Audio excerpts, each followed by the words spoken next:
morning. We hope that by the grace of God, you enjoyed 8 o'clock worship today. And we are so excited because today you are blessed to be a part of, and we are blessed to be a part of the very first show for the culture. And I'm so excited in our first show today to have the pastor of TMP. For those of you that are Mount Virtual that don't know what TMP is, it is the Mount Portsmouth. Yes. Pastor L.J.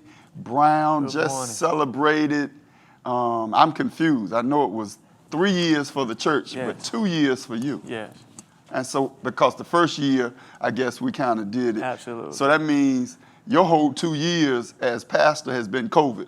Absolutely. Wow. Absolutely. That is amazing. So, for those of you that are wondering, what in the world is For the Culture? For the Culture is going to be a once-a-month moment for the Mount Virtual where I'm going to try to have courage enough and nerve enough to talk about where the culture of the world and the culture of the church bump into each other. Okay.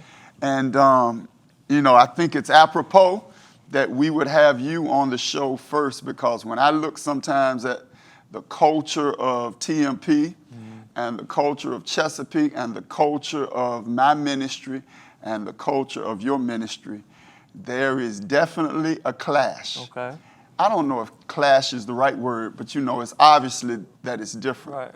And so let's start this way. Tell me what you think the biggest difference between how you see ministry today and how I see ministry, or how I have seen ministry.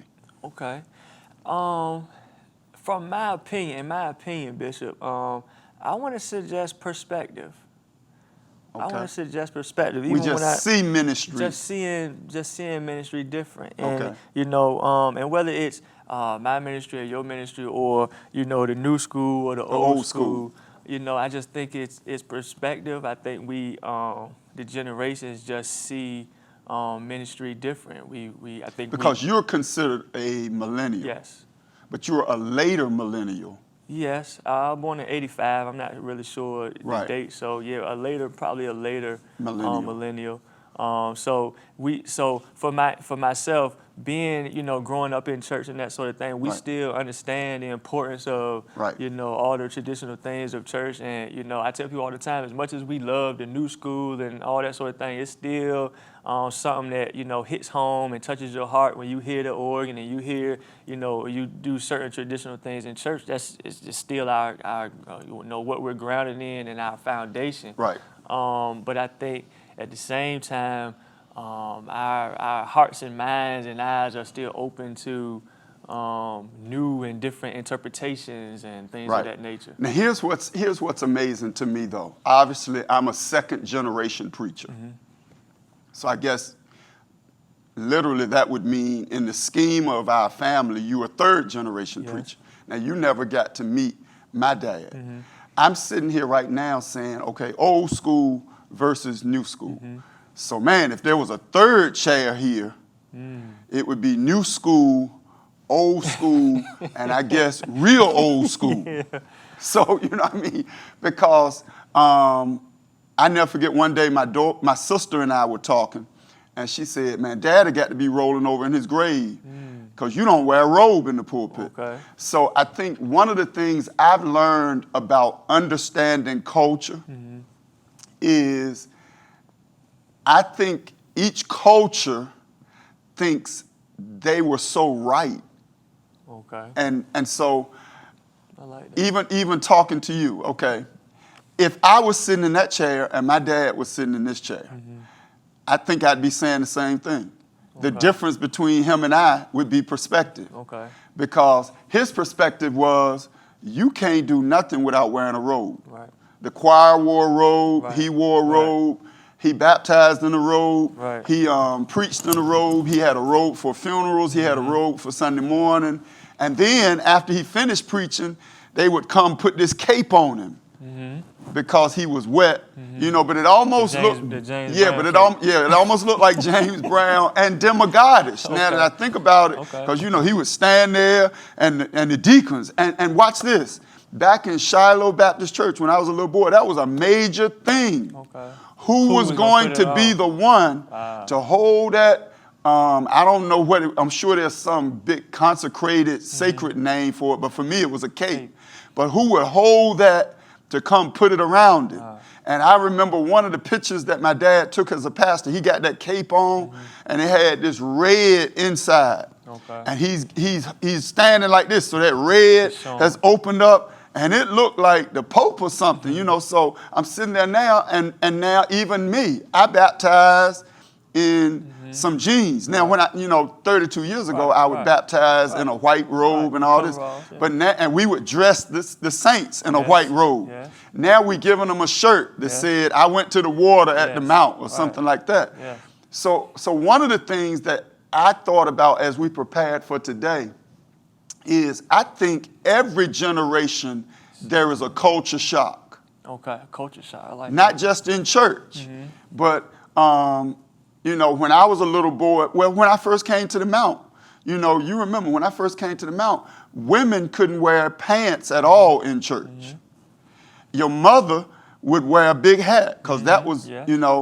and I was you. It's amazing Okay. that I was you. I was the new school. Right. 32 years ago, Right. trying to shift things. I think we fail sometimes to realize we used to be the new school. Wow. And then we became the old school. And when we became the old school, we tried to make it restrictive for the next generation of new school. Okay. Here's what, and Apostle Hilliard teaches this. Culture is so intangible. Okay. And here's why I say that. Everything that we believe about culture, we have learned through these 5 mechanisms. And this is Apostle Ivy Hilliard. Repetitious information. Yeah. What we've been shown over and over again. Life experiences. Context. Media. And I can't even remember number 5. But those 5 things. Life experiences, context, media, repetitious information. How we have been shaped to think. I guess this is my question to you. You were shaped to think, though, like me. Yes. If I look at your context, culture, repetitious information, that's what it is. Context, culture, repetitious information, life experiences, repetitive information. Gotcha. They're the 5 things. So what made you see that for the next generation of the church or the next iteration of the church, we had to do it differently? I believe those 5 things still hold true. Okay. In how we learn and even in the culture. I just think that, and maybe it's the same thing. It's cultures. Like for myself, I hate to kind of bring this in, but I consider myself like part of like the hip hop culture. Right. So obviously we're talking about culture. Right. And so I don't know. What would you consider like when you say you grew up? Obviously, would it be? Obviously, want the hip hop culture. It's interesting that you say that. Okay. It's interesting that you say that because obviously, y'all, please understand my heart. One of the reasons why I'm doing this is because I'm trying to grow. Because I just feel like if you don't continue to have conversation, continue to challenge yourself, you stop growing. Okay. So we talk about this all the time. Since you went there with hip hop generation, I'll get in the car, and you listening to stuff, and I'm like, my culture says, number 1, pastors shouldn't even be listening to this. Because number 2, it's some profanity and all this kind of stuff. Right. And so, but I'm in your car, so I leave it alone. But I'm thinking, man, this guy is somebody's pastor, but he's listening to that. That's how I've been cultured. Right. Now, you just asked a major question. hip hop generation. Y'all cussing and, you know, not you, Right. but the music, It's the cussing, right. you know, all this kind of stuff. And some hip hop, you know, Absolutely. is It's too good. far across Right. the It's, line. well, and Right. some of it is Absolutely. too far gone. Some of it is good. I think hip hop does usually try to at least have a message. Yes. Might not like the fact that they raising the message up Absolutely. because sometimes my generation is like, don't bring try to that up. cause no ripples in the Absolutely. water. So Absolutely. I think sometimes my generation is not even the cussing. Okay. It's like, y'all need to leave that alone. Okay. Because Okay. we've been conditioned that. in our I like culture. that. Don't speak up, don't like speak that. out, don't try to challenge I the like status that. quo, know your Absolutely. place. That's how my generation has been Absolutely. cultured. Absolutely. Y'all getting ready to go over there and start some stuff, Absolutely. let sleeping dogs lie. There it is. And I think we use the profanity as The scapegoat. the scapegoat. There you go. But when you said that, I'm gonna tell you what popped in my mind. I'm the R&B. See, okay. Right, but here's what's so crazy. Anybody that grew up in my generation, remember there were some songs by Betty Wright and some other folks? Cause love won't let me wait. And in that song, they wouldn't play that song on the radio Okay. in the 70s. Okay. You know why? Because in the song, the lady started going, Right. Right. and all this, and the radio stations would not play that song. We Right. were playing it at home. Absolutely. I couldn't play it on my dad's stereo, Okay. because here's the difference. Culture shock. In my house, you could not play anything that wasn't gospel on my dad's record player. Okay. One of the worst spankings, it wasn't no spanking, it was a whipping. I got, and I understand, my mom and dad were struggling, so they had paid like $2 in their story, $2.80 a month for this stereo. Everybody remembers the stereo. You had the lid, you would raise it up, and the record player was down inside of it. It had the two speakers, one on each side with the cloth on front of them. It was a piece of furniture. Okay. Had the lamp on it, and my mom and dad had gotten that from Home Furniture. On High Street. Okay.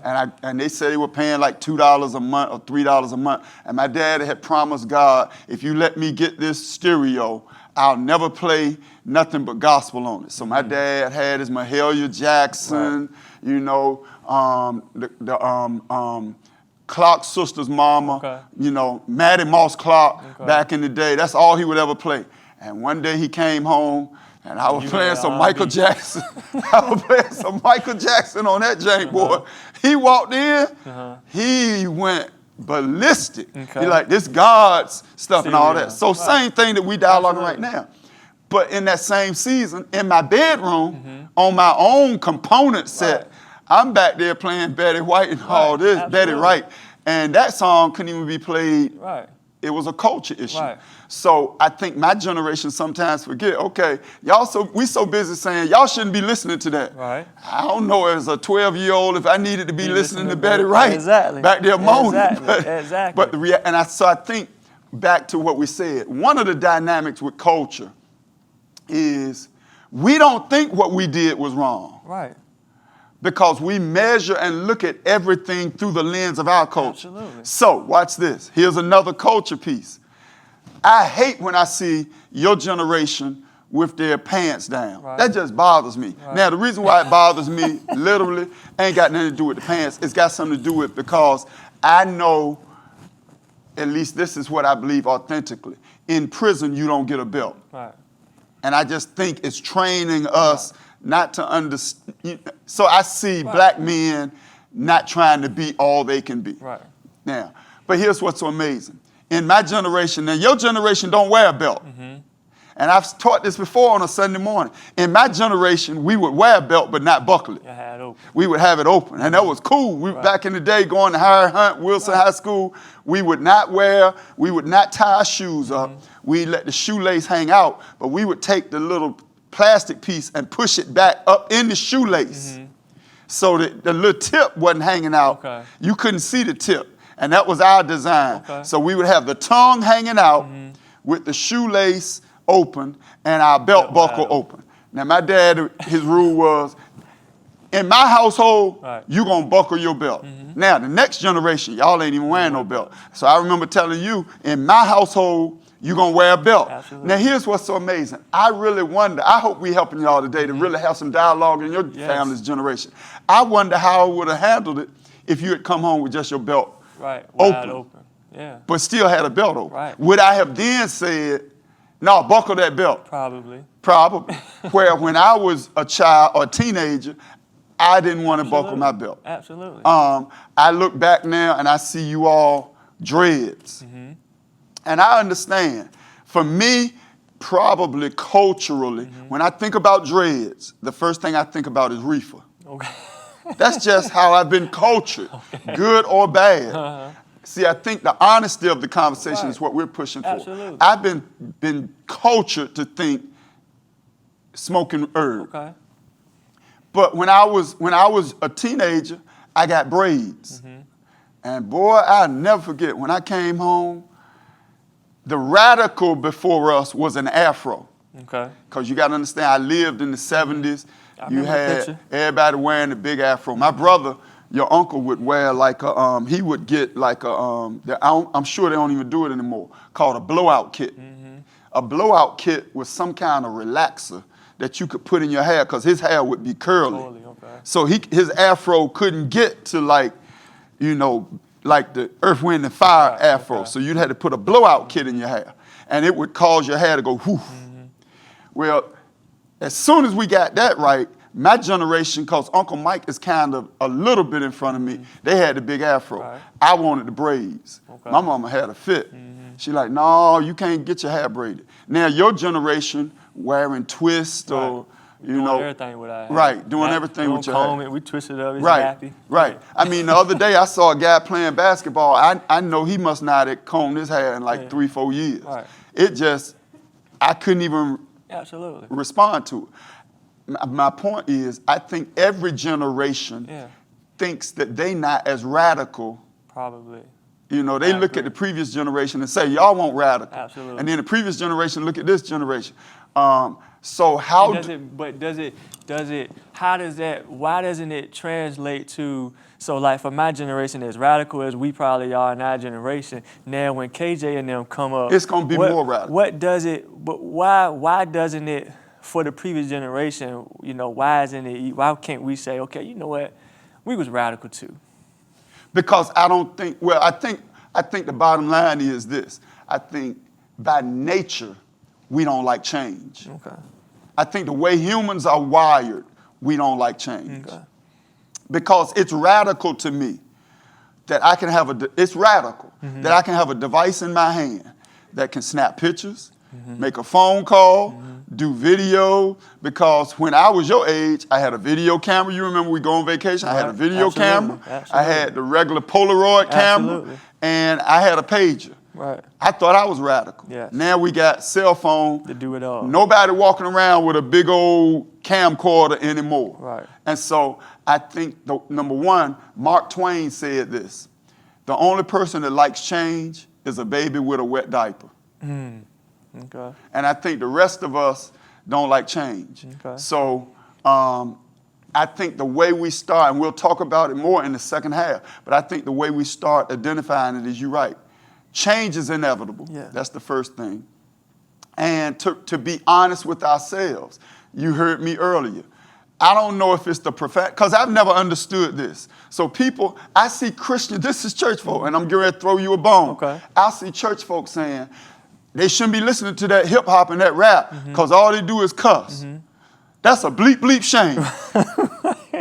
Well, hold on, you just cuss. Right. So you telling them they shouldn't listen to it because of profanity. Right.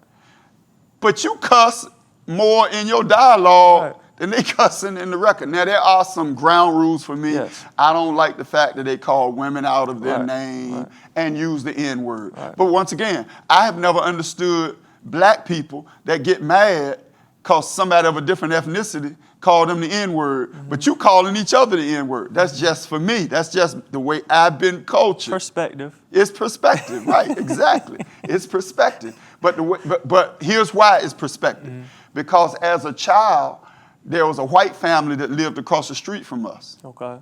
And I ain't know nothing about racism.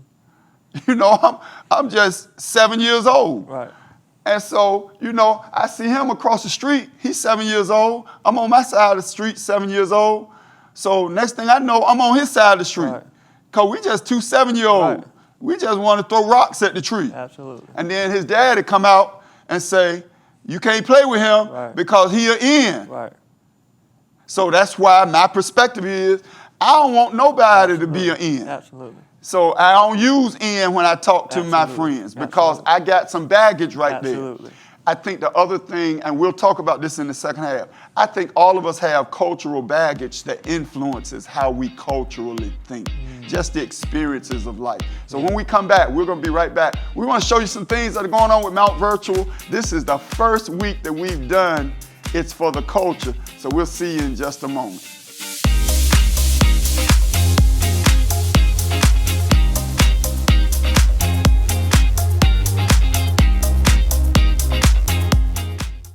For 2 years, K.W. Brown Ministries has been working tirelessly to give you exactly what you need.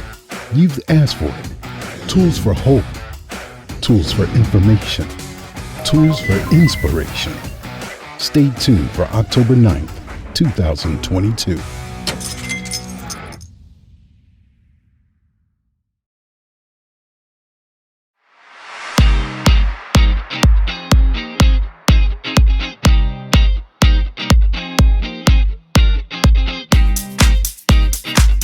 Hey, well, welcome back. I am Bishop Kim Brown. My guest today is the pastor of TMP, the Mount Portsmouth, one of our sites, and my son, Pastor L.J. Brown.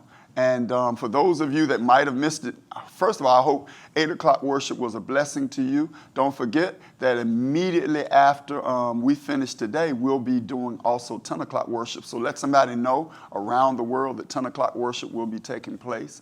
But we've started trying to do something to just grow you in a different vein for Mount Virtual at the 9 o'clock hour. And so you see For the Culture. For the Culture is going to be a monthly moment in which we will try to deal with the conflict of the culture that we live in and the culture of the church.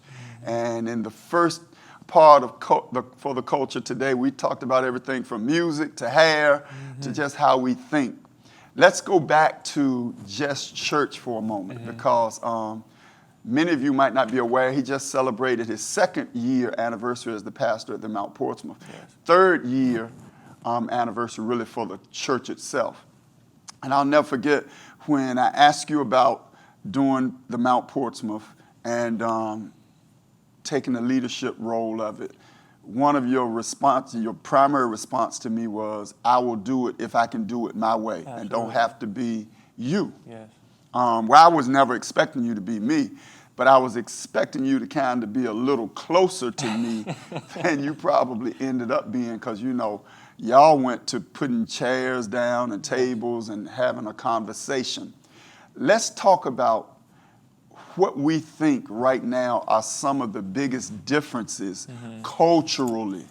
Now watch this. I know somebody's watching right now, and I'm getting ready to mess up, so tolerate me. Because I know somebody's watching right now, and they're saying that culture was never supposed to influence church. Okay. Church is supposed to influence culture. Okay.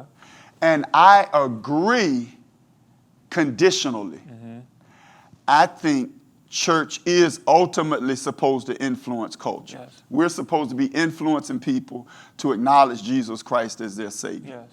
But I think if church does not have a sensitivity to culture, secular culture, it is impossible for us to influence them. Absolutely. You cannot influence what you have not studied or understand. Absolutely. So, and I would have given anything, we said this in the first part of today's show, I would have given anything for there to be a 3rd seat right there, and I'd be able to ask John Walter Brown to jump in this conversation from his lens. Right.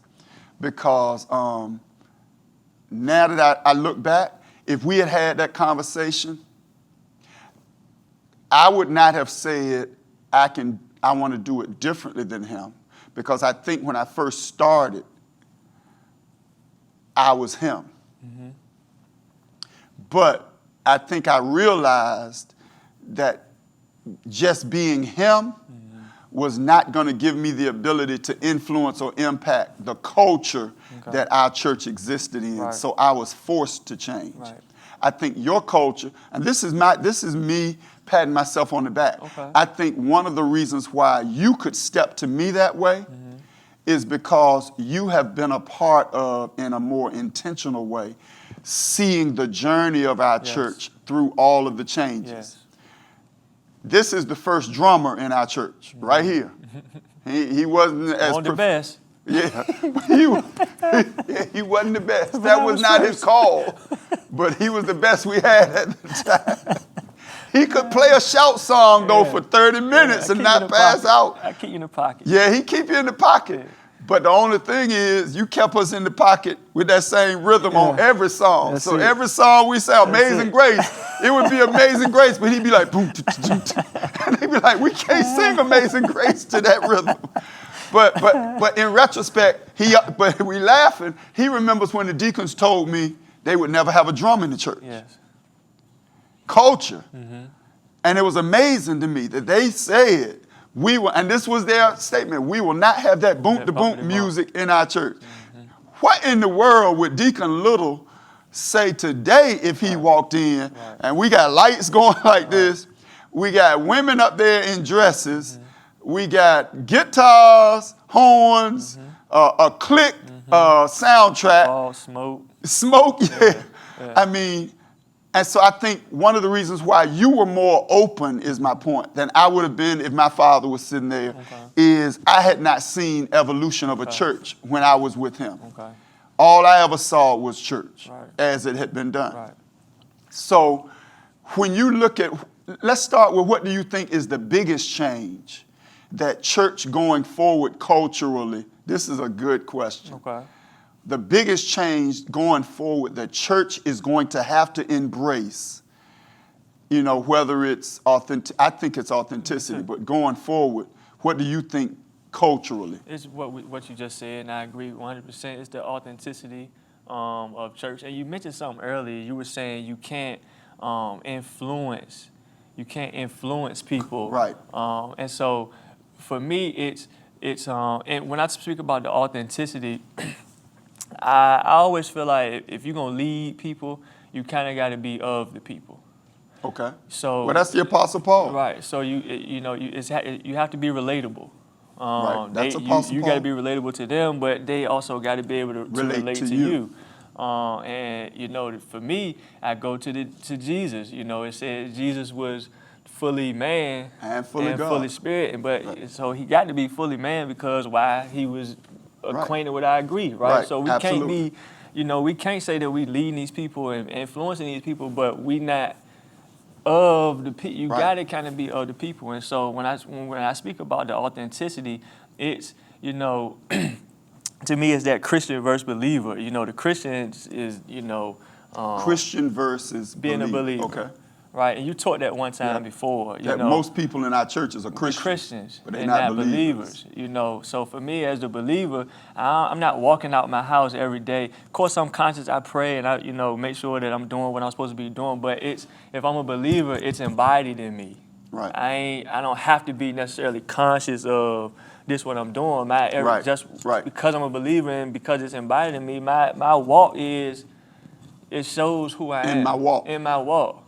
You don't have two walks. It ain't two walks. It's just me all the time. Right. You'll know, you know, for instance, you'll know I'm outside. I go to the Some in the Water festival every year. I ain't trying to hide that I'm at Some in the Water. Well, I know one of the things that you said to me one time was, why do pastors have two voices? Absolutely.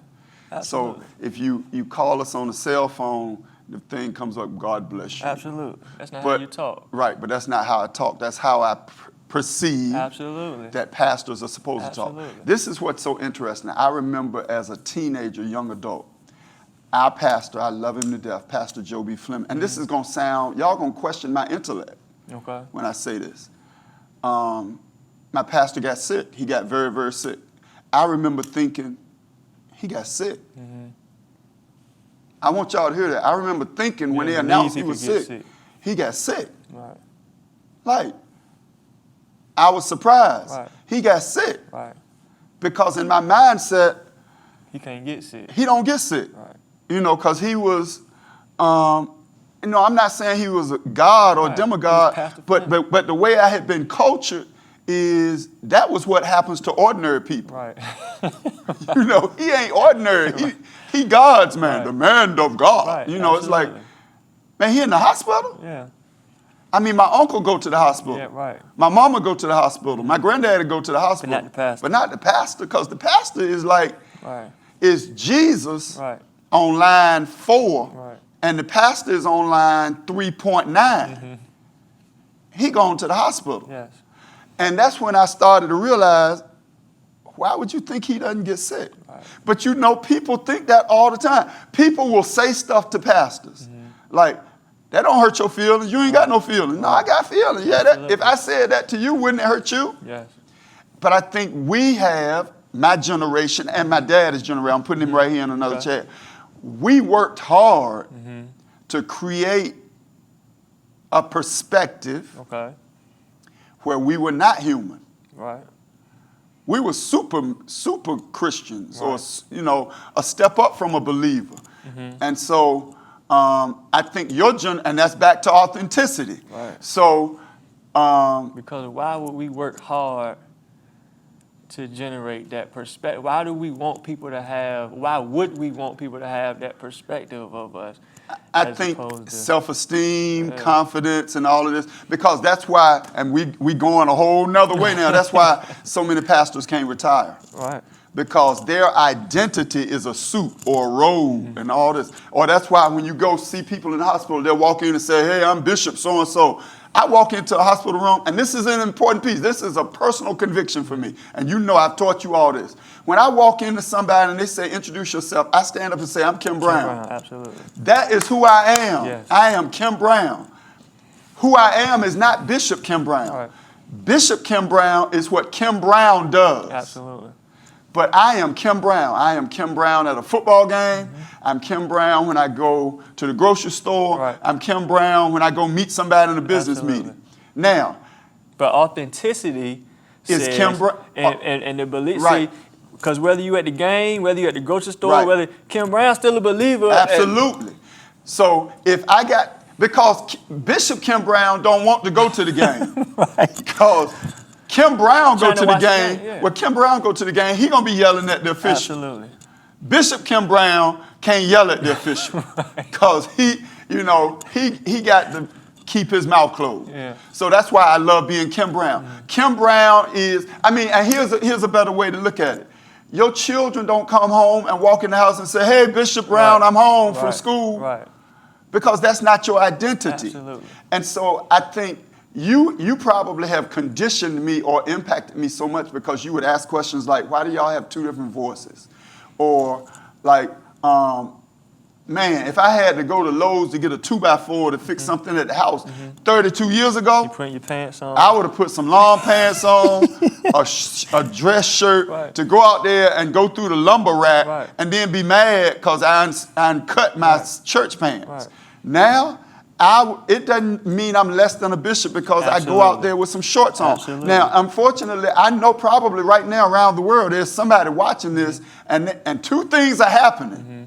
We probably causing some division right now in the body of Christ because there are some pastors who are hoping their church members are not watching this because they don't know how to operate. So you remember years ago, I took a group of pastors on a cruise. You remember? Yes, yes. They walking around on a cruise Yes. ship with Stacey Adams shoes on. Yes. Like, it's 100 degrees on the Right. ship deck. Right. We in Nassau, Bahamas.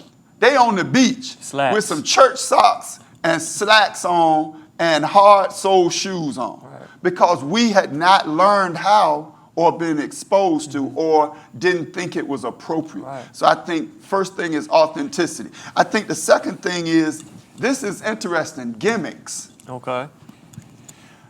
I think church in the past, you could grow your church with gimmicks. I think your generation is too intelligent. When I started to look at, preparing for today, and I hope I articulate this correctly, Okay. I think one of the things that has impacted the church more than anything is Google. Okay. And here's why.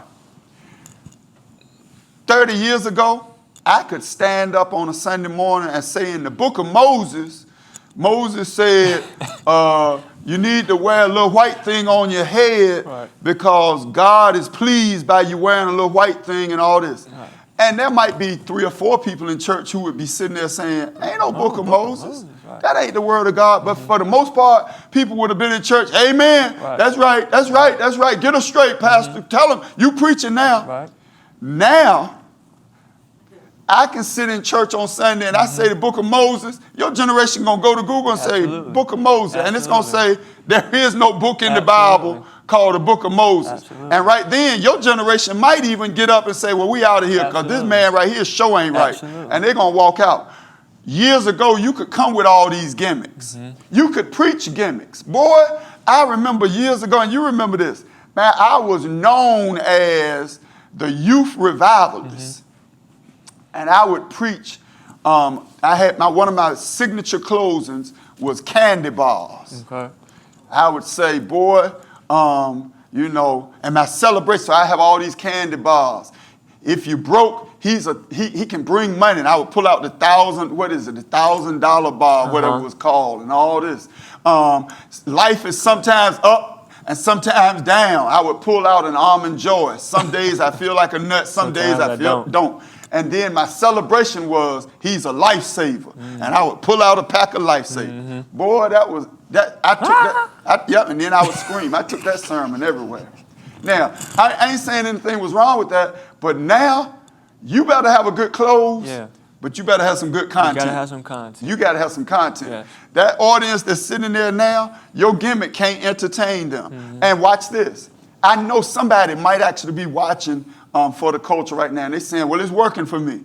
Make sure it's working. Right. Because Dr. Chan taught us years ago that sometimes it's no longer working.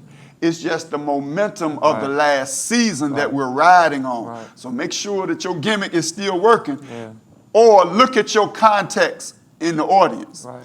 If you don't see some Pastor LJs out there, I don't know if it's still working. Right. So I think gimmicks. What do you think? Same thing, and I love how the analogy you use about you could, just say whatever. And one of the things that, we used to say, or people used to say all the time when they was preaching, you know how you say you was going over a story and they would say, you know the story. Yeah. Y'all know the story. You can't make that assumption. And most of the time, 70% of the people listening don't know the story. But they just won't say, no, one nobody going to stand up and say, hey, Pastor. Exactly. We as a matter of fact, who are the 3 Hebrew boys? I don't know nothing about them. Right. They live, what street they live on? They from Prentice Park? Exactly. So you really can't do that no more. And then here's the thing that I look at all the time, and I really think I got this from you. I believe you said this before, even when we were talking about the gimmicks. I think Jesus did a lot of things to get people to follow him too. And I don't want us to call them gimmicks. Gimmicks, right. But he always did something first that then caused people to follow them. And a lot of times they follow him immediately. Right. After the miracle happened, they would follow him immediately. So I don't think that there's anything wrong. Well, we just saw that last Sunday with your anniversary. Right. Brother comes in as a Muslim. Yes, absolutely. And sits there and watches your church, a Muslim. Testifies that he's been to a whole lot of Christian churches. And he saw too much ritual and religion. Absolutely. And this was the first church where he felt it was authentic. Absolutely. And desired to convert to Christianity. 100%. So I agree. So I personally believe that we can still find things that grasp people's attention. Right. But you better have some content. But absolutely. But when you do it, it's still, and then the gimmick still got to be authentic. So it's not just doing something just for the sake of doing something, but what's the purpose behind it? What's the intent behind, behind it? And then it still got to be with the, an authentic heart. And I think people can still see that. Here's what people don't realize is the greatest, watch this, loaded question. You might not know the answer. Loaded question. I'm letting you know it's a loaded question. Who has caused in the history of the church the greatest culture shock? I'm going to say Jesus. Now, it's amazing. Yeah. As much as we think we causing some culture shocks today, the greatest culture shock to the body of Christ, to the church, was an itinerant preacher from Nazareth that came and changed and rocked everything. Absolutely. First of all, he started having church in a field. Absolutely. He started having church on a boat. Absolutely. He going around there on Sunday, opening up people's eyes on Sunday. He letting folks work and harvest corn on a Absolutely. Sunday. Absolutely. He healing a withered man's hand on a Sunday. And the people he used, Bishop, you know, I talk Oh about yeah, this he all the using the time. less than. Absolutely. He going over here hanging out with lepers. Absolutely. He going to Simon Peter's crib. They say he eating with sinners. Yes. It's amazing to me how we say the chief example and model Right. for what we believe church is supposed to be Absolutely. is Jesus Christ. Absolutely. And then we bring our cultural biases to him and try to dress him up. Yep. Watch this. Before him, it was John the Baptist. This dude walking around in the wilderness with a different kind of garment on, right. eating locusts and honey, and a big beard. Right. And folks like, who in the world is this guy? Right. And then Jesus comes and takes it culture shock to a whole nother level. But then we go shape a picture of Jesus and try to make him, put him in a robe, and all this kind of Right. stuff, We boxed him in. and box him into our culture. Man, I've enjoyed hanging too. out Me with you too, today, Bishop. Me just too, talking. Bishop. We're going to be back again next month with For the Culture. We're going to do this every month, and we're going to just try to deal with challenges and explain or share our perspectives on how culture has been influenced and impacted, and how culture is impacting the church, whether we want to acknowledge Yes, it or it not, is. and how the church is supposed to be impacting and influencing the culture.